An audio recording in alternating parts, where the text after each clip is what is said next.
அஸ்ஸலாமு அலைக்கும். Hi my TV families. இன்றைக்கி நம்ம ரோட்டு கடை ஸ்டைலில் ஒரு தவா கறி நம்ம செய்ய போகிறோம்.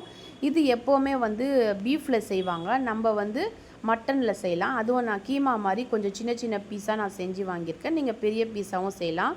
மசாலா ஆட் பண்ணிக்கலாம். மஞ்சத்தூள், சால்ட் கொஞ்சமாக மிளகாய்த்தூள், தனியாத்தூள் 2 ஸ்பூனு, மட்டன் மசாலா 2 ஸ்பூனு, கொஞ்சமாக கரம் மசாலா, கொஞ்சமாக சீரகத்தூள், கொஞ்சமாக பெப்பர் போட்டுக்கலாம். கொஞ்சமாக இஞ்சி பூண்டு போட்டுட்டு கலர் கொஞ்சம் ஆட் பண்ணலாம். ஏன்னா அந்த ரோட்டு கடை ஸ்டைலுக்காக மட்டும் இதை ஆட் பண்ணலாம். வேணும்னா நீங்கள் ஸ்கிப் பண்ணிடலாம். எல்லாமே சேர்த்து நல்லா நம்ம கலந்து வச்சுக்கலாம். இதுக்கு நம்ம தண்ணியோ வேறு எதுவுமே சேர்க்க போகிறதில்ல. இப்படியே நம்ம தவாவில் வச்சு வேக வச்சு ஃப்ரை பண்ண போகிறோம். நீங்கள் பெரிய பீஸா போடும்போது ஒரு மணி நேரம் நீங்கள் ஊற வச்சுட்டு அதுக்கப்புறமா நீங்கள் ஃப்ரை பண்ணிங்கன்னா சீக்கிரம் வெந்துடும். அதுக்கப்புறமா ஒரு தவா வச்சுட்டு நம்ம ஆயில் கொஞ்சம் அதிகமாக போட்டுக்கலாம்.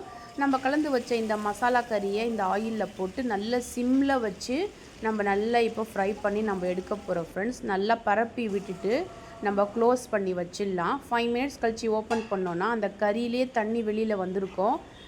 அது கூட சேர்ந்து நல்லா இந்த கறியெல்லாம் வெந்து கலர் கொஞ்சம் கொஞ்சமாக மாறிட்டு வரும். அது வரைக்கும் நம்ம மூடி வச்சு இந்த மாதிரி ஓப்பன் பண்ணி நம்ம திருப்பி விடலாம். டோட்டலாக எனக்கு ஒரு 15 மினிட்ஸ் ஆச்சு இது வேகிறதுக்கு.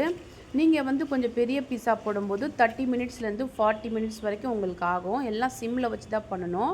இப்போ ஃபைனலாக நம்மளுடைய தவா கறி ரெடி ஆயிடுச்சு ஃப்ரெண்ட்ஸ். இதில் மேலே கார்னிஷ்காக நம்ம கொஞ்சமாக கொத்தமல்லி இலை தூவிக்கலாம். பார்க்குறதுக்கே எம்மியாக இருக்குல்ல, டேஸ்ட்டும் சூப்பராக இருந்துச்சு ஃப்ரெண்ட்ஸ். கண்டிப்பாக நீங்கள் ட்ரை பண்ணுங்கள். அந்த ரோட்டு கடை ஸ்டைலை விட நம்ம செய்கிறது இன்னும் ஹெல்த்தியாக இருந்துச்சு, டேஸ்ட்டாக இருந்துச்சு. அதுக்கப்புறமா மேலே ஆனியன்ஸ் போட்டு கொஞ்சம் நான் கார்னிஷ் பண்ணுறேன். இதுக்கு சைட் டிஷ்ஷாக நீங்கள் இடியாப்பம், சப்பாத்தி, தோசை எது வேணாலும் சாப்பிட்லாம். நான் இன்றைக்கி இடியாப்பத்தோடு தான் இது நான் சர்வ் பண்ணியிருக்கேன் ஃப்ரெண்ட்ஸ். பார்க்குறதுக்கே செம்மையாக இருக்குல்ல. அந்த கறி வெந்திருக்கான்னு நான் உங்களுக்கு பிச்சு காட்டுறேன் பாருங்கள். எண்ணெயில் வெந்ததாக இருந்தால் கூட நல்லா சூப்பராக நம்மளுக்கு வந்துடுச்சு. இதோடைய டேஸ்ட்டே கொஞ்சம் தனி விதமாக சூப்பராக இருந்துச்சு ஃப்ரெண்ட்ஸ். அதுக்கப்புறமா நான் இடியாப்பம் தான் வச்சுருந்தேன். இது கூட இடியாப்பம் மட்டும் நான் வெளியே வாங்கிக்கிட்டேன். இது ரெண்டும் சேர்த்து சூப்பர் காம்போவாக இருந்துச்சு. கண்டிப்பாக ட்ரை பண்ணிவிட்டு எனக்கு கமெண்ட்ஸில் சொல்லுங்கள் எப்படி வந்துச்சுன்னு. யாருக்கெல்லாம் ரோட்டு கடை தவா கறி பிடிக்குமோ கண்டிப்பாக இந்த வீடியோக்கு ஒரு லைக்கை போட்டுடுங்க. மறக்காமல் சப்ஸ்கிரைப் பண்ணிவிடுங்க. ஃப்ரெண்ட்ஸுக்கெல்லாம் ஷேர் பண்ணிவிடுங்க.